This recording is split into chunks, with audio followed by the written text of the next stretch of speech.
কাবা ঘরের ইমামের কত মর্যাদা, যে কাবা ঘরের ইমাম আমার আপনার নবী হয়েছেন, যে কাবা ঘরের ইমাম হযরতে ইমাম হুসাইন হয়েছেন, সেই কাবা ঘরের ইমামের পেছনে গিয়ে হাজী সাহেবরা নামাজ পড়েন, পড়েন না পড়েন না? যারা বলেন পড়েন না পড়েন না? এই কাবা ঘরের ইমামের কত সম্মান বুঝতে পারছেন? কাবা ঘরের ইমাম কত বিরাট ব্যাপার, কি মর্যাদা, আল্লাহ কত সম্মান তাদের দিয়েছেন। একজন ইমাম ছিলেন, যদিও তিনি তারাবির নামাজের ইমামতি করেছিলেন, তার ভাই আমার নাম হলো আদিল, তার নাম হলো আদিল। তিনি খুব কালো দেখতে ছিলেন, কালো। আরবেরই একটা জায়গায় তার বাড়ি। ভাই আমার এই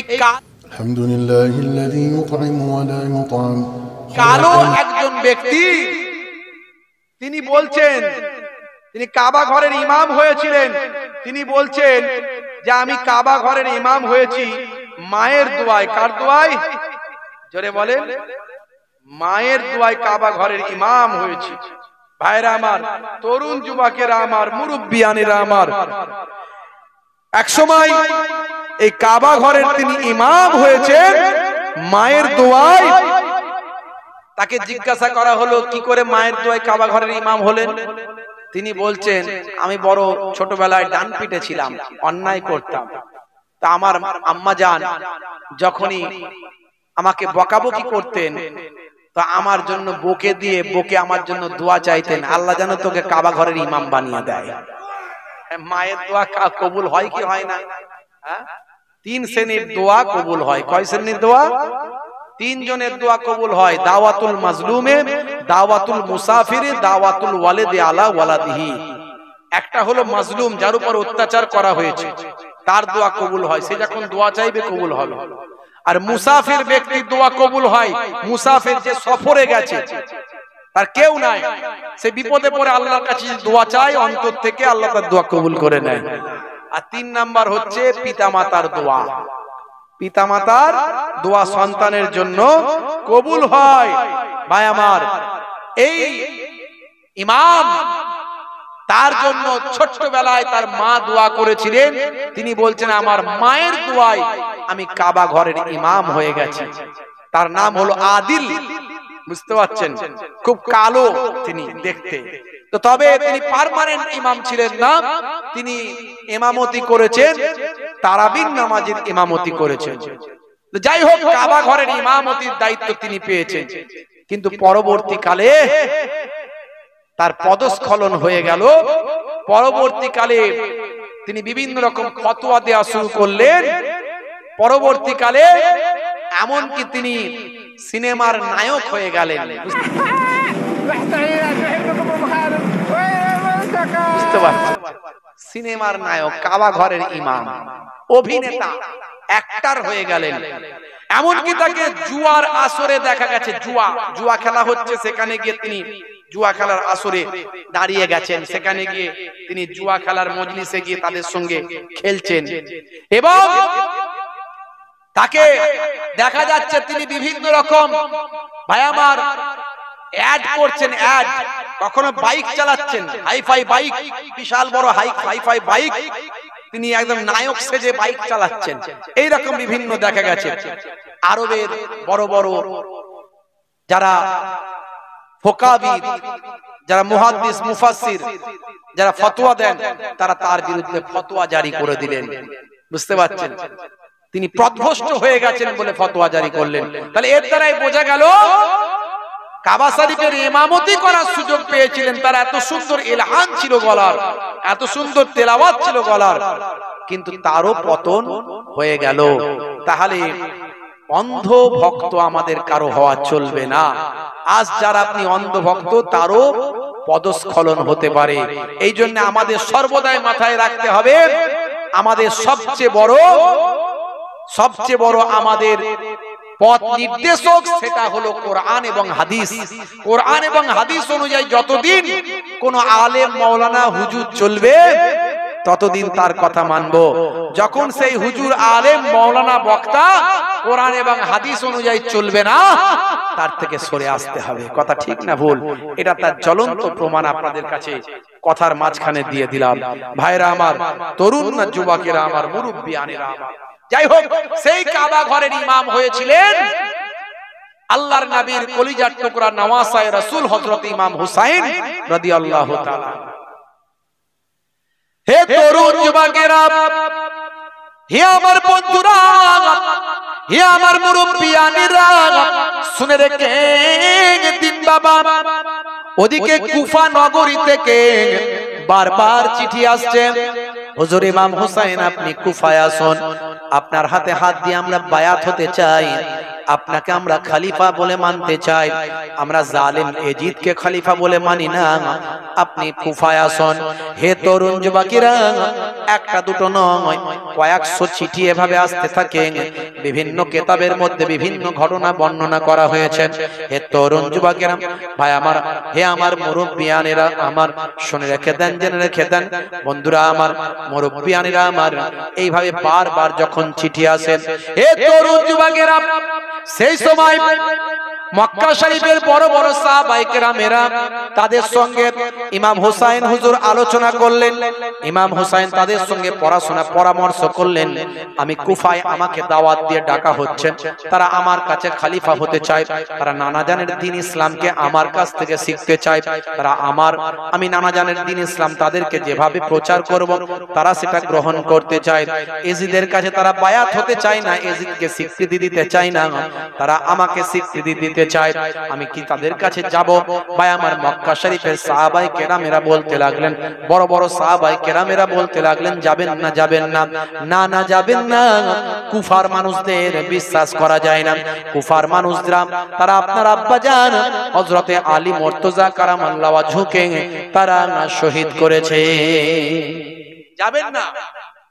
কিন্তু বারবার যখন চিঠি আসছে তখন তিনি বেচैन হয়ে গেলেন, কারণ তার মধ্যে দ্বীনের মহব্বত, ইসলামের মহব্বত, এজিদের দ্বারা ইসলাম যেন প্রচার না হয়, এজিদ ইসলামকে ভুল বার্তা দেবে, ভুল প্রচার করবে, এই চিন্তা করে বারবার যখন চিঠি আসছে সঠিক ইসলাম যাতে কুফার মানুষেরা পায়, সেই জন্য ইমাম হুসাইন যেতে আগ্রহী হলেন।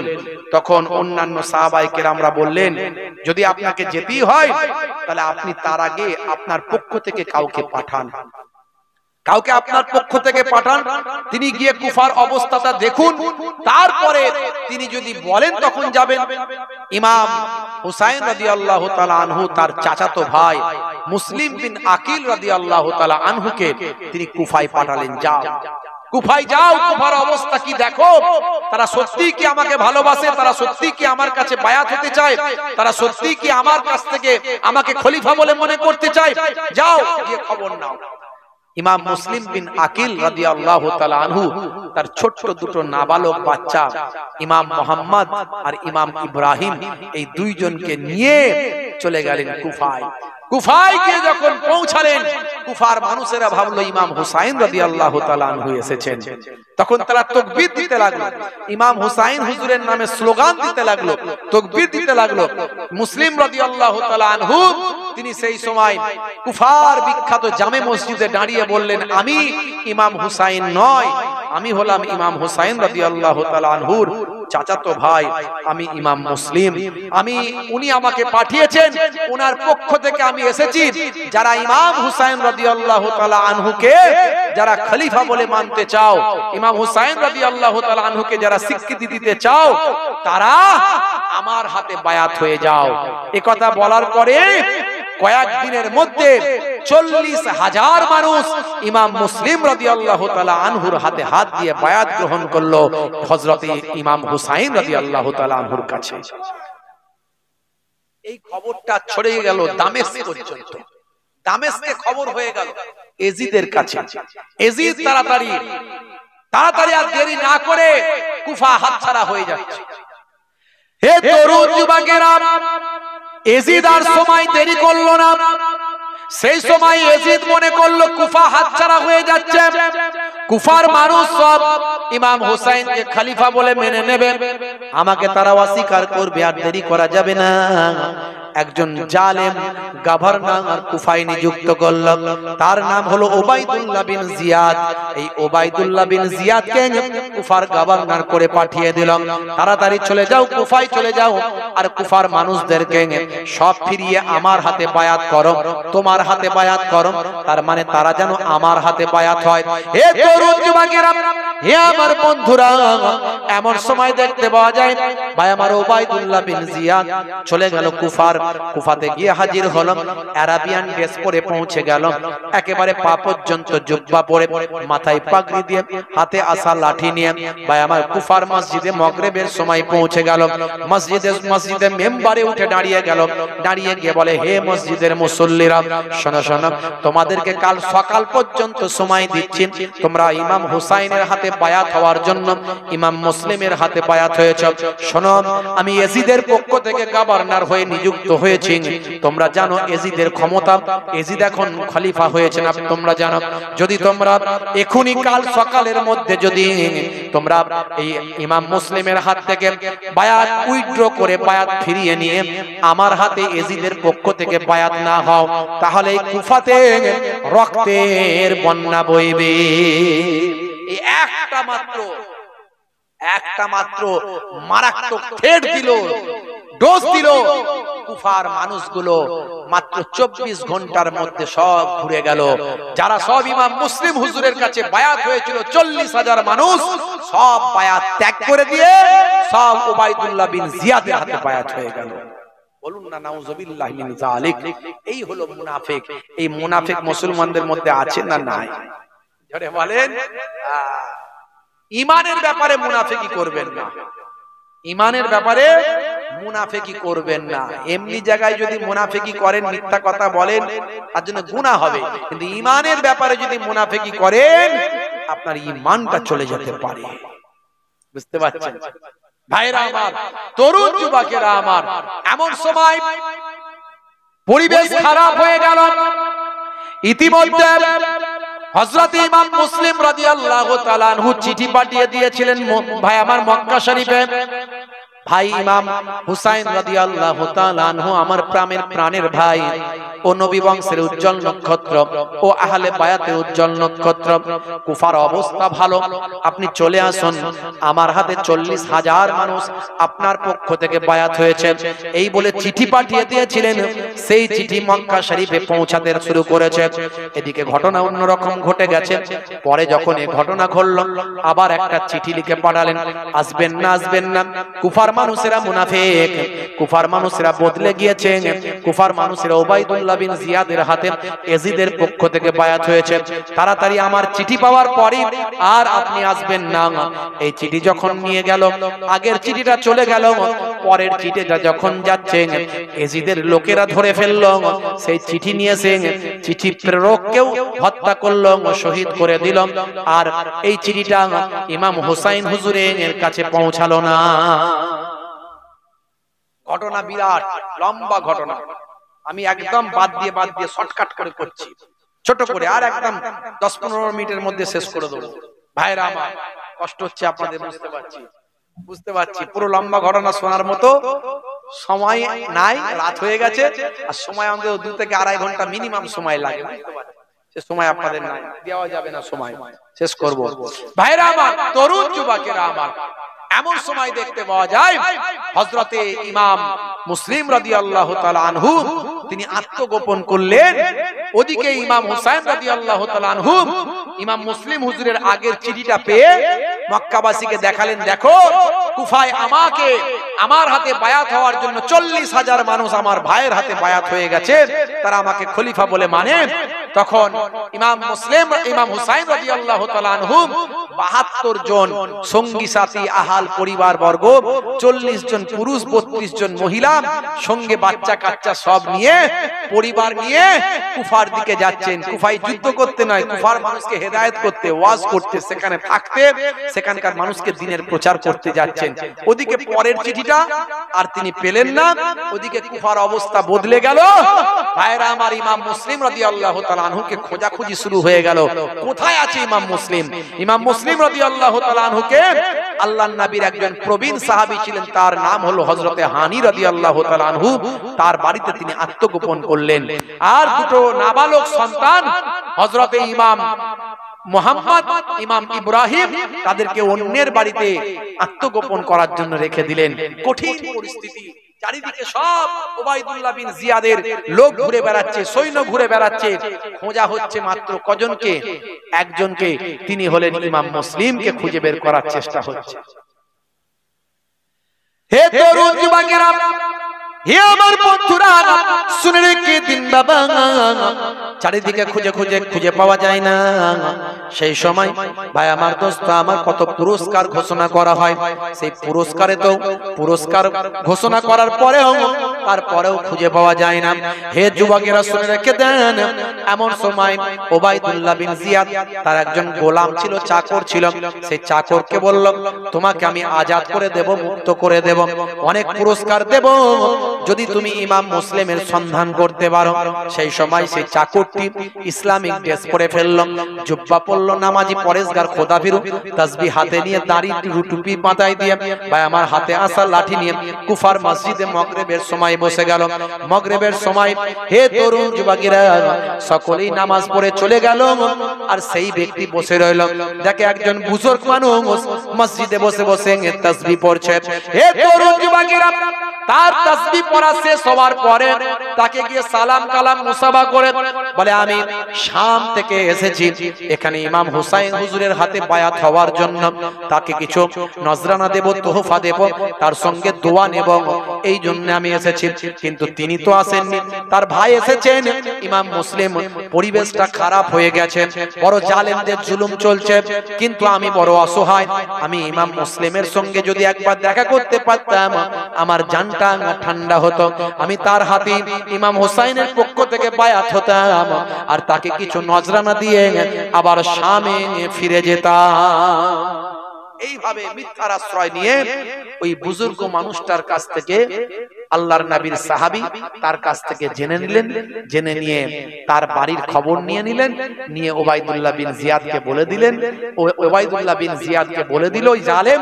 বলে দেওয়ার পরে উবাইদুল্লাহ বিন জিয়াদ ওই সাহাবীর বাড়িটা ঘিরে ফেললো, তার সৈন্যদের নিয়ে হযরতে হানি রাদিয়াল্লাহু তাআলা আনহুকে কাছারিতে নিয়ে এসে মারতে মারতে শহীদ করে দিল। আর ইমাম মুসলিমকে ধরে আনার নির্দেশ দিল। ইমাম মুসলিম বীর যোদ্ধা, বীর সৈনিক, ভাইরা আমার, রাসূলের বংশের খানদানের সন্তান, উজ্জ্বল নক্ষত্র, ভাই আমার, আল্লাহর নবীর রুহানি দোয়া তার প্রতি আছে। সে তখন উলঙ্গ তরবারি নিয়ে রাস্তায় বেরিয়ে পড়লেন।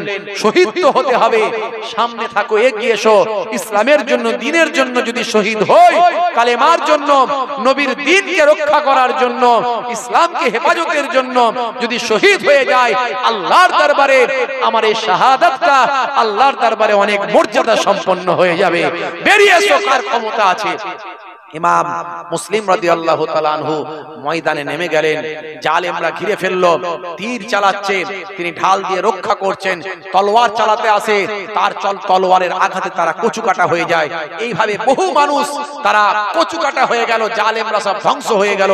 শেষে অবশেষে বল্লাম এসে আঘাত করলো, তিনি আক্রান্ত হয়ে গেলেন, তিনি জমিনে পড়ে গেলেন। সেই সময় রক্ত ঝরছে, পাথর এসে নিক্ষেপ করলো, পাথরে আক্রান্ত হলেন, রক্তাক্ত হয়ে গেল, জমিনে পড়ে গেলেন। এমন সময় পিপাসায় কলিজা ফেটে যায়। সেই সময় একটা বুড়ি মা সেখানে পানি নিয়ে দাঁড়িয়েছিল। তিনি আওয়াজ দিয়ে বললেন, মা, বুড়ি মা, একটু পানি কি আমাকে পান করাতে পারো? বুড়ি মা নবী বংশের প্রতি মহাব্বত ছিল, নবীর কলিজার টুকরাদের প্রতি ভালোবাসা ছিল। সেই বুড়ি মা তখন পানিটা এগিয়ে দেয়, কিন্তু জালেমরা সেই পানি আর পান করতে দিল না। ইমাম হুসাইন রাদিয়াল্লাহু তাআলা আনহুকে কাছারিতে নিয়ে গিয়ে ইমাম হযরতে আদালতে ভাই আমার মুসলিম রাদিয়াল্লাহু তাআলা আনহুকে কাছারিতে নিয়ে গিয়ে তাকে শহীদ করে দেয়া হয়। তিনি শহীদ হয়ে ইন্তেকাল করলেন। ইন্না লিল্লাহি ওয়া ইন্না ইলাইহি রাজিউন। বাচ্চা দুটো, ছোট্ট বাচ্চা, নাবালক সন্তান, 7 বছর 8 বছর করে বয়স, তাদেরকে নিয়ে এসেছিলেন ইমাম মোহাম্মদ, ইমাম ইব্রাহিম। আহারে ছোট্ট বাচ্চা দুটো, তাকে রাখা হয়েছে একজন সাহাবীর বাড়ি। কিন্তু তিনি চিন্তা করলেন এই ছোট বাচ্চা দুটোকে খোঁজাখুঁজি চলছে, যদি খুঁজে পেয়ে যায় তাহলে বিপদ আছে। তাই ভাই আমার ফজরের সময়, ভোরের বেলা, গভীর রাত্রিতে, সুবে সাদেকের সময় ব্যবসায়ীরা ব্যবসা করতে মক্কা শরীফের দিকে যায়, মক্কায় যায়, মক্কা শরীফে যায়। তখন সেই ব্যবসায়ীদের সঙ্গে, তাজেরদের সঙ্গে, ব্যবসায়ীদের সঙ্গে ওই সাহাবী তার ওই বাচ্চা দুটোকে দিয়ে বললেন, বাবারা তোমরা এই ব্যবসায়ীদের ছাড়বে না, এদের পেছু পেছু যাবে, তাহলেই তোমরা তোমাদের মাজির কাছে পৌঁছে যাবে, মায়ের কাছে পৌঁছে যাবে। তোমরা যেন পথ হারিয়ে ফেলো না, পথ ভুল করে ফেলো না। তখন বাচ্চারা বুঝতে পারলো, আরে আমাদের আব্বা কোথায়, আমাদের আব্বা কোথায়। তখন বুঝতে পারলো মনে হয় আমাদের আব্বা জান আর নাই। তাই আমাদেরকে সবার করতে বলা হচ্ছে, ধৈর্য ধারণ করতে বলা হচ্ছে, গায়ে মাথায় হাত বোলানো হচ্ছে, আমাদেরকে মাজির কাছে, মায়ের কাছে পাঠিয়ে দেয়া হচ্ছে। নিশ্চয়ই মনে হয় আমাদের আব্বা জান বেঁচে নাই, পরিস্থিতি খারাপ হয়ে গেছে। যদিও ছোট বাচ্চা, তবু বুঝতে পারছে, ঝরঝর করে গলা জড়াজড়ি করে দুই ভাই কান্নাকান্নি করছে। ইমাম মোহাম্মদ, ইমাম ইব্রাহিম ছোট্ট বাচ্চা দুটোকে ফজরের আগে, সুবে সাদেকের ওয়াক্তের আগে, অন্ধকার থাকতে থাকতে তাজেরদের সঙ্গে, ব্যবসায়ীদের সঙ্গে ছেড়ে দেয়া হলো। যাও বাবা, যাও, যাও বাবা, চলে যাও, এখানে থেকো না বাবা, জালেমরা তোমাদের সহ্য করবে না, তোমাদের মেরে ফেলবে, যাও বাবা, চলে যাও, চলে যাও বাবা, এই তাজেরদের ছাড়বে না, ব্যবসায়ীদের ছাড়বে না। এমন সময় বাচ্চা দুটো চোখ ভরা পানি নিয়ে তখন তারা কুফা ছেড়ে ওই ব্যবসায়ীদের সঙ্গে ভিড়েতে চলে যাচ্ছে। বেশ কিছুটা যাওয়ার পরে সে কি আর ব্যবসায়ীদের সঙ্গে তারা কি আর ধরতে পারে? ছোট ছোট বাচ্চা, একটু একটু বাচ্চা, 7 বছর 8 বছর 9 বছর বয়স, ওইটুকু বাচ্চা কি আর ব্যবসায়ীদের সঙ্গে যেতে পারে? কিছুটা যাওয়ার পরে পথ হারিয়ে গেল, ব্যবসায়ীদের হাত দেখতে পেল না, ব্যবসায়ীদের হারিয়ে ফেললো। কিছুটা যাওয়ার পরে এমন সময় দুটো বাচ্চা বলে, আর আমাদের মনে হয় যাওয়া হলো না, আমরা যেতে পারলাম না। তখন একটা বাগান ছিল, খাজুর বাগান, সেই বাগানের ভিতরে রাতের বেলা, ভোরের বেলা ঢুকে পড়েছে বাচ্চা দুটো। সেই বাগানের ভিতরে ঢুকে ঝরঝর করে দুই ভাই গলা জড়াজড়ি করে কাঁদছে, আরে আমার আব্বাজান তিনি আর নাই, আমার আব্বাজান আর নাই, আমরা কোথায় যাব? আমরা দুটো বাচ্চা, আমাদেরকে জালেমরা সহ্য করলো না, নবী বংশের আওলাদ আমরা, আমাদেরকে সহ্য করলো না, জালেমরা। দুই ভাই গলা জড়াজড়ি করে কাঁদছে। এমন সময় একটা খাজুর গাছের গোড়ায় তারা বসে বসে কাঁদছে, আর সেখানে ঝর্ণার পানি নেওয়ার জন্য একজন বুড়ি মা এসেছে পানি নিতে। এসে দেখছে দুটো বাচ্চার কান্নার আওয়াজ শুনতে পাচ্ছি। কে বাচ্চা বাবা, কে বাচ্চা? গিয়ে দেখে আরে নবী বংশের কলিজার টুকরা, দেখি বুঝে বোঝা যাচ্ছে কোন ভালো বংশের সন্তান, চেহারায় নূর, চেহারায় আলো জ্বলছে, ইমানদারি চেহারা, কলিজার টুকরা বাচ্চা দুটোকে বলে, বাবা কেঁদো না, কেঁদো না, কি হয়েছে বলো, তোমাদের কেন কাঁদছো, তোমরা কারা? বাচ্চা দুটো সব খুলে বলেছে, আমরা ইমাম মুসলিম রাদিয়াল্লাহু তাআলা আনহুর কলিজার টুকরা সন্তান, আমাদেরকে আব্বাজানকে মেরে ফেলা হয়েছে, শহীদ করা হয়েছে, আমাদেরকেও খোঁজাখুঁজি চলছে, তাই আমাদেরকে ছেড়ে দেওয়া হয়েছিল, কিন্তু আমরা যেতে পারিনি। পরে চিন্তা করো না, তোমাদেরকে আমি আমার কাছে গোপনে রাখবো। ওই মহিলা বাড়িতে নিয়ে গিয়ে গোপনে রেখে দিয়েছে। রাতের বেলা পরের দিন অন্য ঘরে লুকিয়ে রাখা হয়েছে। আর ওই বাড়ির যে স্বামী, তার নাম হচ্ছে হারেস। হে তরুণ যুবকেরা, এমন সময় হারেস তার স্ত্রীকে বলছে, জানো তো দুটো বাচ্চাকে পাওয়া যাচ্ছে না, দুটো বাচ্চা পাওয়া যাচ্ছে না, ইমাম মুসলিমের দুটো বাচ্চা, ওই বাচ্চা দুটোকে যদি পেতাম তাহলে অনেক পুরস্কার পেতাম। ওবাইদুল্লাহ বিন জিয়াদের পক্ষ থেকে ওই বাচ্চা দুটোকে খোঁজার জন্য পুরস্কার ঘোষণা করা হয়েছে।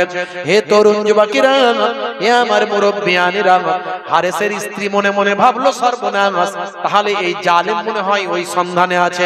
আহারে আমি তো বাচ্চা দুটোকে লুকিয়ে রেখেছি। সেই সময় দেখতে পাওয়া পাওয়া যায়।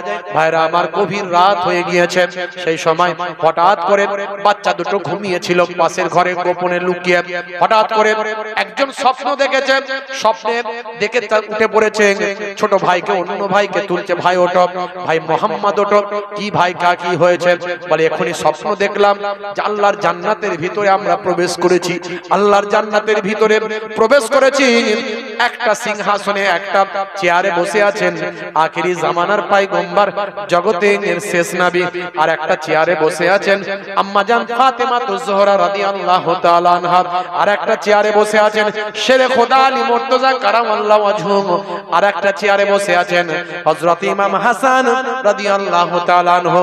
আর একটা চেয়ারে বসে আছেন আব্বা জান মুসলিম রাদিয়াল্লাহু তাআলা আনহু। এ তরুণ যুবকেরা, এই স্বপ্নের কথা বলে এক ভাই আর এক ভাই আবার কান্না শুরু করেছে, ঝরঝর ঝরঝর করে কাঁদে, একে একে অপরকে গলা জড়াজড়ি করে কাঁদে। তরুণ যুবকেরা, এই কান্নার আওয়াজ একটু জোরে হয়ে গেছে। পাশের ঘর থেকে হারেস শুনতে পেয়ে গেছে, বিবিকে তুলছে, ওঠো ওঠো ওঠো ওঠো, বাচ্চা কান্নার আওয়াজ পাচ্ছি, কোথায় আছে, ওঠো ওঠো। তখন বিবি মনে মনে করছে, স্ত্রী মনে মনে করছে, হাই রে সর্বনাশ, এই জালেম মনে হয় সন্ধান পেয়ে গেল। না না, কোনো কিছু আওয়াজ নয়। বলে না, ওঠো, আওয়াজ পেলাম। খোঁজাখুঁজি শুরু করে পাশের ঘরে গিয়ে দেখে, হাই রে হাই, যাদেরকে খুঁজছি তারাই তো আমার ঘরে কাঁদছে। তোমাদের কি তো খুঁজছি, কত পুরস্কার পাবো, ঠিক আছে, বন্দি করে রাখলাম, সকাল হোক তোমাদের মাথা মুন্ডু কেটে আর ওই ওবাইদুল্লাহ বিন জিয়াদের টেবিলে নিয়ে যাব, অনেক পুরস্কার সেখানে গিয়ে পাবো। বুঝতে পারছেন কত বড় জালেম ওই হারিস। ভাইরা আমার, সকাল হয়ে গেল, দুই ছোট ছোট নাবালক বাচ্চাকে টেনে টেনে ফোরাত নদীর ধারের দিকে নিয়ে যায়। চলো, তোমাদের মুন্ডু কেটে যদি নিয়ে যেতে পারি অনেক পুরস্কার পাবো। সেই সময় দুটো বাচ্চা হাউমাউ করে কেঁদে বলেন, শোনো শোনো হারিস, শোনো শোনো চাচা, শোনো শোনো, আমাদের মেরো না, আমরা তো ছোট বাচ্চা, আমাদের মেরো না, আমাদের কি দোষ? তোমার পয়সা চাই, চলো আমার মায়ের কাছে নিয়ে চলো, অনেক পয়সা তোমাকে দেব। আর যদি সেটা না রাজি হও তাহলে আমাদের বিক্রি করে দাও, আমাদের কারো কাছে বিক্রি করে দাও, অনেক পয়সা পেয়ে যাবে। তাও যদি তোমার না হয় তাহলে আমাদেরকে ওবাইদুল্লাহ বিন জিয়াদের কাছে নিয়ে চলো, সে যেটা ফয়সালা করবে সেটাই হবে। যদি সেটাও যদি না হয় তাহলে আমাদেরকে ছেড়ে দাও, আমরা আমাদের মায়ের কাছে নিয়ে চলে যাব। আমাদের মেরো না, আমাদের মেরো না চাচা, আমাদের মেরো না চাচা। ওই হারেসের জানে দয়া হলো না, মায়া হলো না, জালেম টেনে টেনে ফোরাত নদীর কিনারায় নিয়ে গিয়ে কলিজার টুকরা বাচ্চা, নবী বংশের উজ্জ্বল নক্ষত্র, নবী খানদানের রক্ত যার শরীরে আছে, সেই ইমাম মুহাম্মদ, ইমাম ইব্রাহিমকে ভাই আমার একজনকে টেনে নিয়ে গিয়ে জমিনে ফেললো। তার গর্দানে তলোয়ার মেরে গর্দানটা মাসুম বাচ্চার গর্দান দুখানা করে দিল। ইন্না লিল্লাহি ওয়া ইন্না ইলাইহি রাজিউন। এ তরুণ যুবকেরা, হে আমার বন্ধুরা, জমিনে তার পাতে নবী বংশের কলিজার টুকরা সন্তান, ছোট্ট বাচ্চা জমিনে তার পাতে শহীদ হয়ে গেল। পাশে দাঁড়িয়ে দাঁড়িয়ে কান্না করতে লাগলো আরেক ভাই ইমাম মুহাম্মদ। আরে আরে কি হলো, আরে জালেম আমার ভাইকে শহীদ করে দিল। তখন হারিস বলেন, তোমাকেও শহীদ করব, দাঁড়াও, এখনই তোমাকেও শহীদ করব, চিন্তা নাই। ইমাম মুহাম্মদ ছোট্ট বাচ্চা, তাকেও টেনে নিয়ে গেল। জালেম জমিনে জোর করে ফেলেন, গর্দানে তলোয়ার মেরে দুখানা করে শহীদ করে দিল।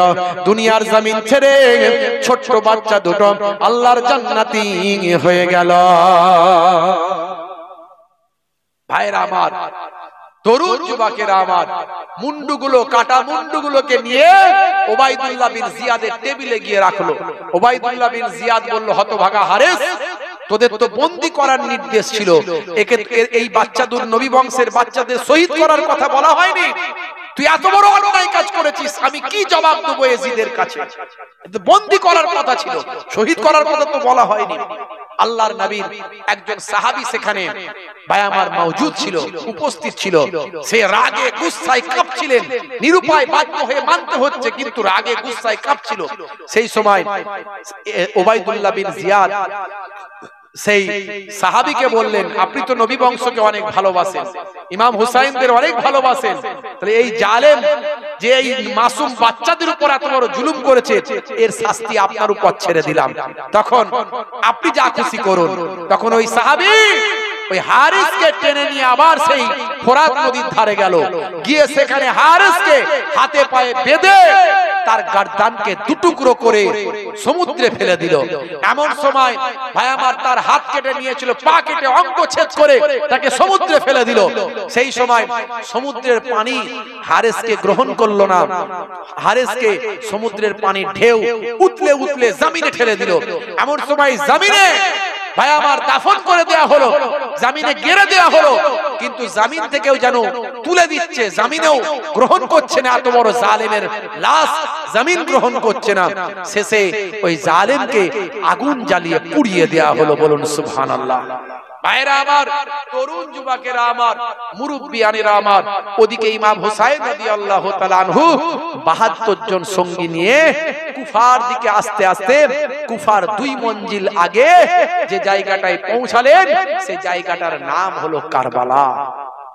এই কারবালায় পৌঁছে গেলেন, তখন এজিদের লোক, এজিদের বাহিনী তারা বাধা দিল, কোথায় যাবেন কুফার, দাঁড়ান আপনাদের বন্দী করা হচ্ছে। হে তরুণ যুবকেরা, ৫০০ জন সৈন্য নিয়ে যে সেনাপতি বন্দী করলেন, সেই সেনাপতির নাম হলো হুর।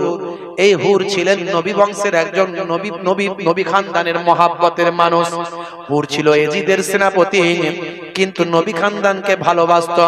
ইমাম হুসাইনকে বন্দী করার পরে ইমাম হুসাইন রাদিয়াল্লাহু তাআলা আনহুর সঙ্গে গোপনে কথা বলল, হুজুর বেয়াদবি নেবেন না, আমাকে আপনার শত্রু মনে করবেন না, আমার উপর বদদুয়া করবেন না, নারাজি হবেন না, বাধ্য হয়ে আমাকে চাকরি করতে হয়েছে, আমি কিন্তু নবী খানদানকে বড় ভালোবাসি। হুজুর আপনাকে বন্দী করেছেন, মনে রাখবেন এখন উপায় আছে, আপনি আমাদের কাছ থেকে পালিয়ে যেতে পারবেন। আমরা রাতের বেলা যখন ঘুমিয়ে থাকবো, আমি আমার সৈন্যদের বলবো, তোমরা চিন্তা করো না, আমি দায়িত্ব নিচ্ছি, তোমরা একটু রেস্ট নাও, ঘুমাও। আমরা কয়েকজন দায়িত্ব নিচ্ছি, আমরা কয়েকজন দায়িত্ব নেবার নাম করে আমরা একটু সাইড হয়ে যাব, আড়াল হয়ে যাব। সেই সময় আপনি বুঝতে পারবেন, আপনি আপনার সঙ্গীদের নিয়ে আপনি মক্কা শরীফের দিকে চলে যাবেন। তারপরে সকাল যখন হয়ে যাবে, কিছুটা আপনার পেছনে পেছনে যাব, ছুটে ছুটে যাব, গিয়ে দেখবো আপনাদের দেখতে পাইনি, তখন বলবো চলো চলো, হুজুর চলে গেছে, আর পাওয়া যাবে না। আমরা খবরটা পৌঁছে যাব, আমরা খবরটা পৌঁছে দেব যে আমরা বন্দী করেছিলাম, কিন্তু আমাদের মাঝখান থেকে ইমাম হুসাইন তিনি চলে গিয়েছে। এই কথা শুনে ইমাম হুসাইন হুজুর খুশি হলেন, দোয়া চাইলেন, সব ঘটনা শুনলেন, কষ্ট পেলেন যে ইমাম মুসলিম হুজুরকে শহীদ করা হয়েছে, বড় ব্যথা পেলেন। আহারে দেখো দেখো, এত চিঠি নিয়ে এসেছি, এত চিঠি কুফার মানুষ দিয়েছে, কুফার মানুষ এত বড় মুনাফিকি করতে পারলো আমাদের সঙ্গে, নবী খানদানের সঙ্গে এত বড় মুনাফিকি করতে পারলো বাবা। হ্যাঁ, তিনি কত কষ্ট পেলেন, দুঃখ পেলেন, কাঁদলেন, আর হুরের জন্য দোয়া চাইলেন, বাবা জালেমরা আমাকেও শহীদ করতে চায়, বাবা তোমার উপরে আল্লাহ রহমত করুন, রহম করুন, দোয়া চাইলেন। ঠিক একই রকম যা বলেছিল, রাতের বেলা হুর একটুখানি সাইড হয়ে গেল, অন্যরা বিশ্রাম নিচ্ছে। ভাইরা আমার, এমন সময় ইমাম হুসাইন হুজুর তার সঙ্গীদের নিয়ে বেরিয়ে গেলেন, কিন্তু হলে কি হবে, আল্লাহর ইচ্ছা যেটা আছে সেটাই হবে। রাস্তা ভুল করলেন, একবার এই রাস্তা, আবার একবার ওই রাস্তা, একবার এই রাস্তা, আবার একবার ওই রাস্তা। এই করতে করতে হুর যখন ছুটে ছুটে তার সৈন্যদের নিয়ে যাচ্ছে, গিয়ে দেখে হুজুর সেখানেই ঘোরাঘুরি করছে। হুজুর তখন চোখ ভরা পানি নিয়ে বললেন, বাবা হুর, আল্লাহ যার মওত যেখানে লিখে রাখে, বাঁচার কোনো রাস্তা থাকে না, পালানোর কোনো রাস্তা থাকে না। বাবা অনেক ঘটনা বাবাজি, অনেক লম্বা ঘটনা, সংক্ষেপ করে বলে দিচ্ছি। ভাইরা আমার, এখানে তাঁবু ফেললেন, ওদিকে ওবাইদুল্লাহ বিন জিয়াদের কাছে খবর হয়ে গেল, সে অনেক সৈন্য পাঠিয়ে দিল। এদিকে ইয়াজিদের কাছে খবর হয়ে গেল, অনেক সৈন্য পাঠিয়ে দিল। কম বেশি কিতাবের মধ্যে কোন কোন কিতাবে বলা হয়েছে 22,000-এরও বেশি সৈন্য পাঠানো হয়েছে। বুঝতে পারছেন, সৈন্য পাঠানো হয়েছিল কতজন? 22,000-এরও বেশি। আর ইমাম হুসাইন হুজুর কতজন সঙ্গে ছিল? 72 জন। 40 জন পুরুষ আর মহিলা 32 জন। ইমাম হোসেন হুজুর তো যুদ্ধ করতে যাননি, ওয়াজ করতে গেছে। এখন ওয়াজ করতে গিয়ে যদি তাকে যুদ্ধ করতে হয়, তিনি তো প্রস্তুত নন, কিন্তু তার উপরেও জালেমরা অন্যায় করছে, বলছে যুদ্ধ করতে হবে। নিরুপায় হয়ে ভাইরা আমার সেখানে তাবু ফেললেন, তাবু খাটালেন, সেখানে থাকলেন। আর ভাইরা আমার ওই জালেমরা কি করলো? জালেমরা কি করলো? ফরাত নদীর পানিটা আটকে দিল। পানি নবী খানদানকে খেতে দেয়া হবে না। তাদের কাছে যে পানি ছিল কয়েকদিনের মধ্যে শেষ। তখন তো আর কুয়া আর কূপ আর আপনার কি বলে কল এইসব তো ছিল না। নদীর পানি তখন তারা খেতেন, পরিষ্কার স্বচ্ছ পানি, নদীর পানি পাওয়া যেত, খেতেন। তখন নদী আটকে দিল, এখান থেকে আর পানি নেওয়া যাবে না। তো এমন সময় দেখা যায় এই সিচুয়েশনে, কঠিন পরিস্থিতির ভিতরে ভাইরা আমার, তরুণ যুবকেরা আমার, পানির জন্য হাহুতাশ শুরু হয়ে গেল কয়েকদিনের মধ্যে। কয়েকদিনের মধ্যে মুহররম মাসের 7 তারিখ তাবু খাটালেন, 10 তারিখের মধ্যে পানির জন্য এত হাহুতাশ শুরু হয়ে গেল। 3 দিন কি 2 দিন 3 দিন পানি না খেয়ে কেউ থাকতে পারে? বলেন তো, থাকতে পারে? থাকতে পারে না। ভাইরা আমার, ছোট ছোট বাচ্চা আছে, পানির জন্য পিপাসায় অস্থির। বুঝতে পারছেন? নবী খানদানের ইমাম হুসাইনের বাড়িতে কাজের একজন মহিলা ছিলেন, তার নাম হলো কোমা। কোমা, এই কোমার একজন যুবক ছেলে ছিল, তার নাম হলো আব্দুল ওয়াহাব। হে তরুণ যুবকেরা, হে আমার বন্ধুরা, শুনে রেখে দিন বাবা, জেনে রেখে দেন। কোমা চোখ ভরা পানি, বুক ভরা বেদনা নিয়ে আব্দুল ওয়াহাবকে ডাক দিলেন, দিয়ে বললেন, হে বাবা আব্দুল ওয়াহাব, আল্লাহ তোমাকে বড় করিয়েছেন, আমি আমার গর্ভে ধারণ করেছি, মাতৃস্নেহ দিয়েছি, আমার স্তন দুগ্ধ পান করিয়েছি। মায়ের ঋণ সন্তান কখনো শোধ করতে পারে না। তবে শুনে রেখে দাও, জেনে রেখে দাও, নবী খানদানের আমি গোলাম। সেই নবী খানদানের বাচ্চারা আজকে পানির জন্য তরপাচ্ছে। হে যুবক ছেলে আমার, তোমার আল্লাহ শক্তি দিয়েছে, ক্ষমতা দিয়েছে, বীরত্ব দিয়েছে, সাহস দিয়েছে। আজকে শোনো, তোমার মায়ের ঋণ শোধ করার সময় এসেছে। এই মায়ের ঋণটা শোধ হয়ে যাবে যদি তুমি একবার ফরাত নদী থেকে 1 মশক পানি এনে নবী খানদানের মুখে দিতে পারো। নবী খানদানের বাচ্চার মুখে যদি পানি দিতে পারো, আমি মায়ের ঋণ শোধ করে দেব। তুমি রাজি আছো? যুবক বলল, আম্মা জান, আমি 100 ভাগ রাজি আছি, আমি এখনই যাচ্ছি নবী খানদানের জন্য পানি আনতে। ভাই আমার, আব্দুল ওয়াহাব কত বড় নবীর আশিক, কত বড় মা ভক্ত, কত বড় নবী খানদানের ভালোবাসা। সঙ্গে সঙ্গে যুদ্ধের পোশাক পরে নিলেন, পেছনে নিলেন মশক, হাতে নিলেন উলঙ্গ তলোয়ার, চড়ে পড়লেন। ভাই আমার, সাহসী ঘোড়ার উপর চড়ে পড়লেন। বীর যোদ্ধা, খুব শক্তিশালী ছিলেন, হাতে উলঙ্গ তলোয়ার নিয়ে, ঢাল নিয়ে ময়দানে ভাই আমার কারবালার উপর দিয়ে বীর মুজাহিদ ছুটে চললেন ফরাত নদীর দিকে। ফরাত নদীর সামনে যাওয়ার আগে অনেক তীর আসলো, সব ঢাল দিয়ে রুখে দিলেন।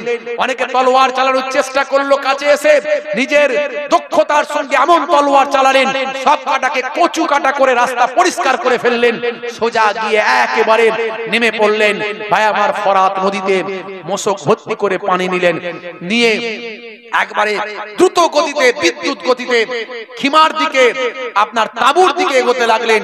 কিন্তু জালেমরা এত তীর নিক্ষেপ করলো, সেই তীর এসে শরীরে বিদ্ধ হলো এবং ভাই আমার মশকে বিদ্ধ হলো। মশকে ফুটো হয়ে গিয়ে সব পানি ময়দানে কারবালায় পড়ে গেল। পানি আর তাবু পর্যন্ত পৌঁছালো না। মায়ের কাছে গিয়ে বলেন, মাগো, চেষ্টা করেছিলাম মা, এই দেখো মা, মশক ফুটো হয়ে গেছে, ছিদ্র হয়ে গেছে, পানি আর আনতে পারলাম না মা। মনে হয় নবী খানদানকে আল্লাহ দুনিয়াতে আর পানি পান করাবেন না। আল্লাহর ইচ্ছা, নবী খানদানকে আর দুনিয়াতে হয়তো পানি পান করাবেন না। মা বলে, বাবা ভেঙে পড়ো না, এখনো সময় আছে, তুমি যতক্ষণ বেঁচে আছো ততক্ষণ চেষ্টা করে যাও, আরো অন্য মশক নিয়ে যাও।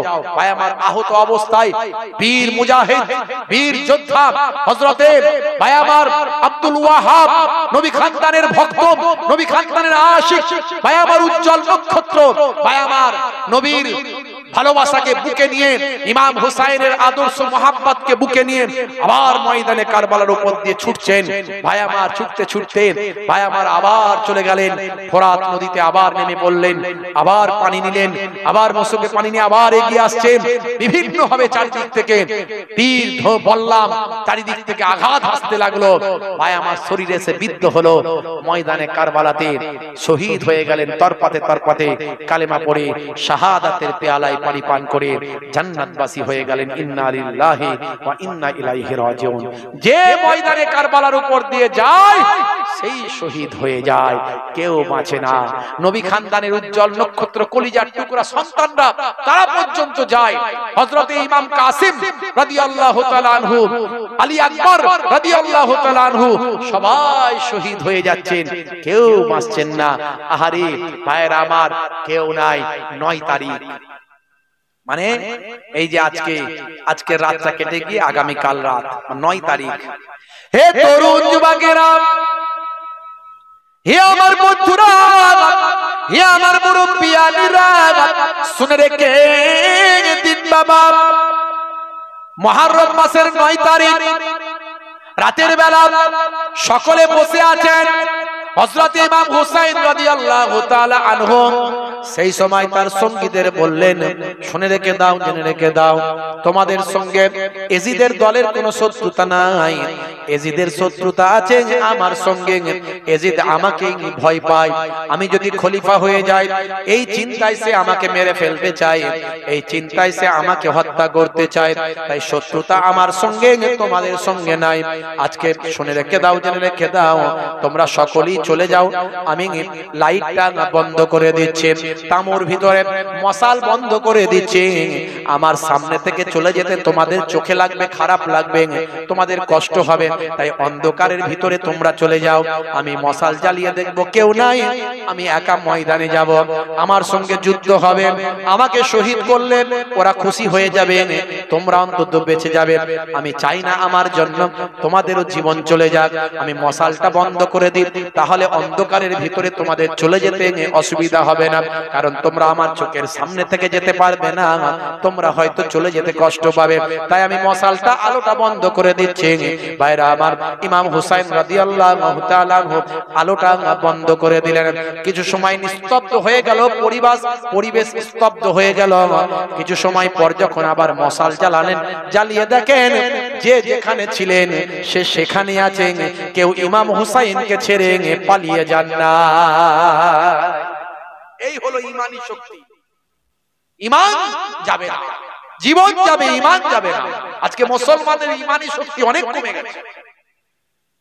হে তরুণ যুবকেরা, জীবনের শেষ রাত মুহররম মাসের 9 তারিখ আল্লাহর কালামুল্লাহ পাক তেলাওয়াত করলেন রাতের বেলা। যে ময়দানে কারবালায় যায় সেই শহীদ হয়ে যায়। হে তরুণ যুবকেরা, হে আমার মুরব্বিয়ানেরা, শুনে রেখে দিন বাবা, জেনে রেখে দেন।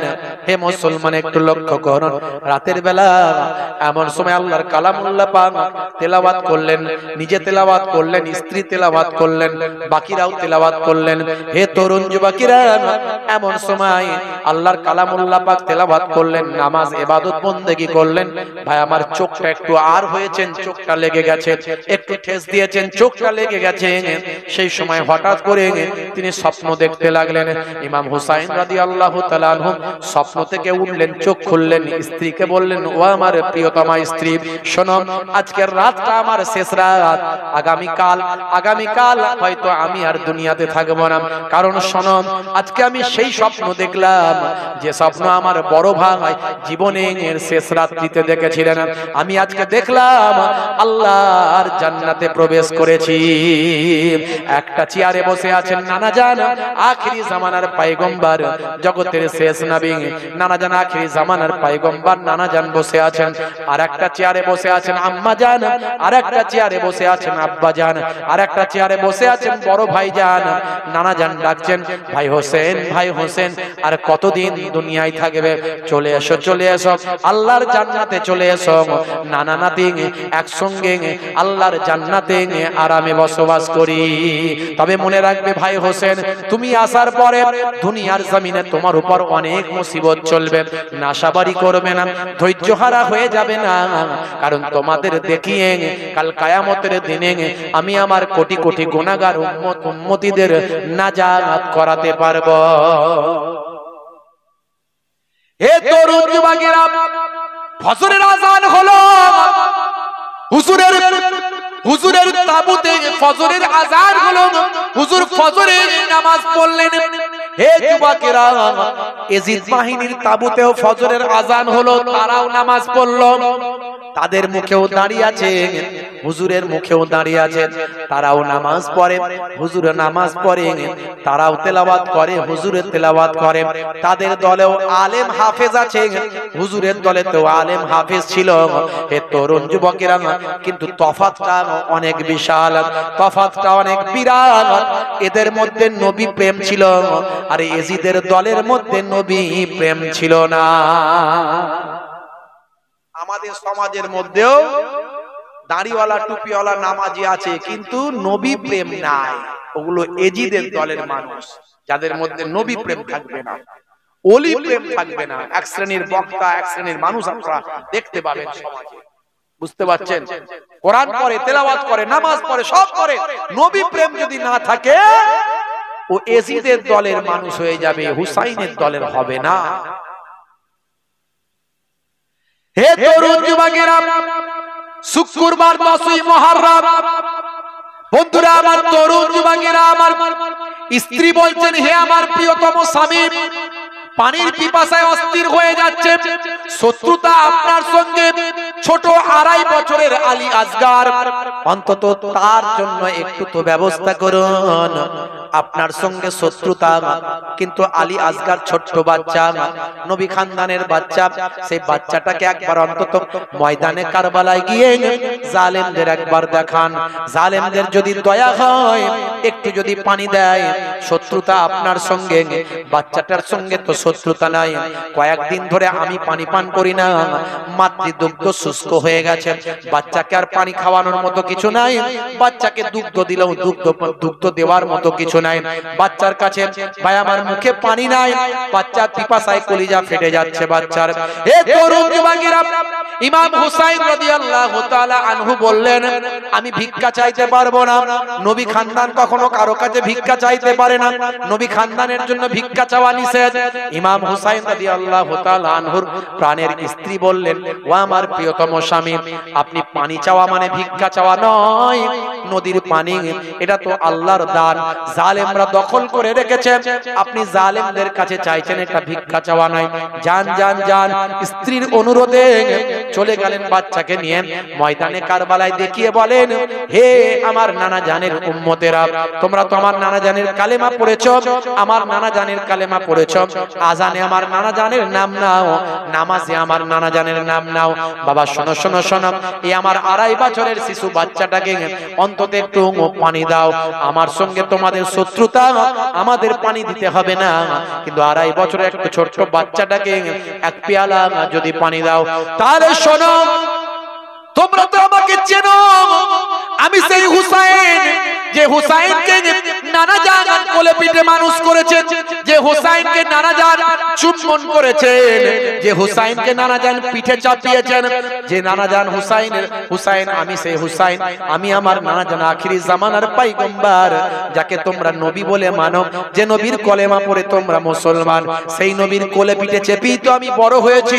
আমার নানা জান হবেন হাউজে কাউসারের মালিক, ইন্না আতাইনাকাল কাউসার, হাউজে কাউসারের মালিক হবেন আমার নানা জান। সেই দিন আমি হুসাইন, আমি তোমাদের ঋণ শোধ করব। এই এক পেয়ালা পানির পরিবর্তে, আমার সন্তানকে এক পেয়ালা পানি দেওয়ার পরিবর্তে হাউজে কাউসার থেকে নানা জানকে বলে তোমাদের এক পেয়ালা আমি পানি দিয়ে দেব। জালেমদের কোনো দয়া হলো না, জালেমদের কোনো মায়া হলো না, একটা বিষাক্ত তীর ইমাম হুসাইনের দিকে নিক্ষেপ করলাম। ভাই আমার, ছোট ছোট্ট 2.5 বছরের আলী আসগারকে লক্ষ্য করে তীরটা ছুড়ল। আলী আসগার হুজুরের সিনা মোবারকে এসে তীরটা গেড়ে গেল, এপার ওপর হয়ে গেল। পিতার কোলে রক্তাক্ত অবস্থায় তরপাতে লাগলো, সারা শরীরে রক্ত ঝরে পড়ল। ইমাম হুসাইনের চেহারায় রক্ত ঝরে পড়ল। ইমাম হুসাইন হুজুরের সারা শরীরে রক্ত লেগে গেল। তরপাতে তরপাতে ছোট্ট আলী আসগার 2.5 বছরের সন্তান পিতার কোলেতে ইন্তেকাল করে শহীদ হলেন। ইন্না লিল্লাহি ওয়া ইন্না ইলাইহি রাজিউন। ওরে জিদ সেনা এই দেখ না, পিপাসাই কাতরাই মোর ছেলে। ওরে জিদ সেনা এই দেখ না, পিপাসাই কাতরাই মোর ছেলে। কোনো দয়া নাই তীর সে চালায়, আলী আসগারের ওই বুকেতে, আলী আসগারের ওই বুকেতে, ও আলী আসগারের ওই বুকেতে, আলী আসগারের ওই বুকেতে। মাকে স্ত্রীকে এসে বলে, দেখো গো, তোমার ইচ্ছা ছিল সন্তানকে দেখালে নাকি তাদের মনে দয়া হবে, তারা পানি দেবে। এই দেখো, এই দেখো, এই দেখো, তোমার সন্তান দুনিয়ার পানি আর পান করলো না, তোমার সন্তান জান্নাতের শরবত পান করবে। আহ, নবী খানদান যদি একবার দোয়া চাইতেন, একবার বদদোয়া করতেন, জালেমরা ধ্বংস হয়ে যেত। জিনেদের সরদার এসেছিল, এসে বলেছিল, ইমাম হুসাইন আপনি অনুমতি দিলে আমরা পাহাড় তুলে নিয়ে এসে জালেমদের উপর চাপিয়ে তাদের শেষ করে দেব। হুজুর বলেছিলেন, না না, এটা আমি পারবো না, আমি কখনো জুলুম করতে পারি না, আমি নবীর কলিজার টুকরা সন্তান, আমি নবীর কলিজার টুকরা নাতি ইমাম হুসাইন, আমি কখনো অত্যাচার করতে পারি না। আপনারা হলেন জিন, আপনাদের অনেক ক্ষমতা, আপনারা অনেক শক্তিশালী, এরা হলো মানুষ, এরা অবুঝ, এরা নাদান, এরা বোঝে না, তাই আমাদের উপর অত্যাচার করছে। আমি এদের ক্ষমা করে দেব, আমার নানাজান ক্ষমা করে দিয়েছেন, আমি কখনো মারতে পারি না, আমি কখনো ধ্বংস করতে পারি না, আমি বদলা নিতে পারি না, না না না না না, আপনাদেরকে কখনো অনুমতি দিতে পারি না, আপনারা চলে যান। ভাইরা আমার, ইমাম হুসাইন রাদিয়াল্লাহু তাআলা আনহু জীবনের শেষ দিন জুম্মার সময়, কিছু সময় আগে জালেমরা বলল, বেরিয়ে আসুন, লড়াই এবার আপনার সঙ্গে। ইমাম হুসাইন রাদিয়াল্লাহু তাআলা আনহু লড়াইয়ের জন্য প্রস্তুত হলেন, যুদ্ধের ড্রেস পরে ফেললেন, মাথায় ভাই আমার নানাজানের দেওয়া পাগড়ি পরে ফেললেন, গায়ে যুদ্ধের পোশাক পরে ফেললেন, হাতে জুলফিকার তলোয়ার, আল্লাহর নবী আব্বাজানকে শেরে খোদা আলী মুর্তজাকে দিয়েছিলেন জুলফিকার তলোয়ার, সে তলোয়ার হাতে নিলেন। বীর মুজাহিদ, বীর যোদ্ধা ভাই আমার, হযরত আলী যদি ময়দানে নামতো, জালেমদের ক্ষমতা ছিল না হযরতে আলীর সামনে আসতে পারে, আর সেই হযরতে আলীর শক্তি ছিল ইমাম হুসাইন হুজুরের ভিতরে। ইমাম হুসাইন যদি ময়দানে নামে, কোন জালেমের শক্তি নাই ইমাম হুসাইনের সামনে এসে দাঁড়ায়। জোরে বলুন সুবহানাল্লাহ।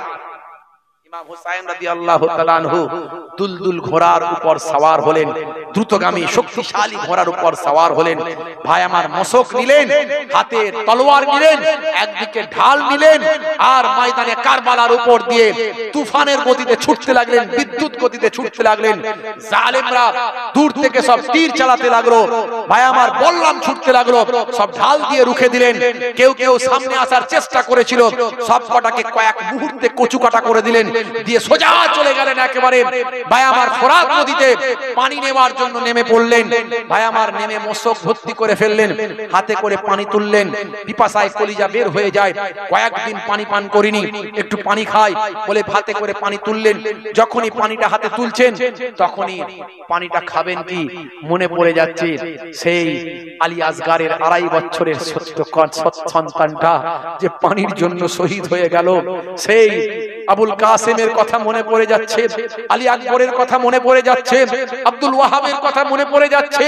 তারা সব পানির জন্য সব নবী খানদান সব শহীদ হয়ে গেল, আর আমি ইমাম হুসাইন পানি খেয়ে নেব, কি করে পানি পান করতে পারি? পানি তুলছে তখনই চেহারাগুলো ফুটে উঠছে, পানি পড়ে যাচ্ছে, আবার পানি তুলছেন, আবার পড়ে যাচ্ছে। দুশমনরা লক্ষ্য করছে। ইমাম হুসাইন কয়েকদিন পানি পান না করে যদি এত শক্তি থাকে, এত শক্তিশালী হয়ে থাকেন, তাহলে পানি খাওয়ার পরে তার শক্তি দ্বিগুণ হয়ে যাবে, আর অনেক শক্তি বেড়ে যাবে, তার সামনে যাওয়ার কারো ক্ষমতা হবে না। সে যেন পানি না পান করে ফেলে। দেখো দেখো দেখো, দূর থেকে আওয়াজ দেয়া হচ্ছে, ও ইমাম হুসাইন, আপনি পানি খেতে নেমেছেন।